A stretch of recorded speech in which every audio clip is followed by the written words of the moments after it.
السلام علیکم ورحمۃ اللہ وبرکاتہ۔ بسم اللہ الرحمن الرحیم۔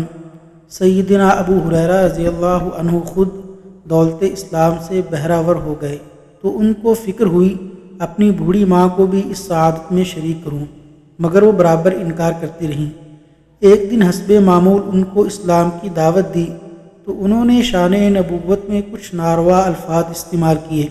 ابو ہریرہ رضی اللہ عنہ روتے ہوئے نبی کریم صلی اللہ علیہ وسلم کی خدمت میں حاضر ہوئے اور یہ واقعہ بیان کر کے ماں کے اسلام لانے کے لیے طالب دعا ہوئے۔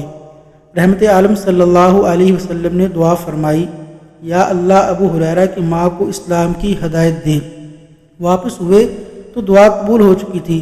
والدہ اسلام قبول کرنے کے لیے نہا دھو کر تیار ہو رہی تھیں۔ جیسے ہی حضرت ابو ہریرہ رضی اللہ عنہ گھر پہنچے تو ماں نے کلمہ شہادت پڑھا، اشہد ان لا الہ الا اللہ و اشہد ان محمدًا عبدہ و رسولہ۔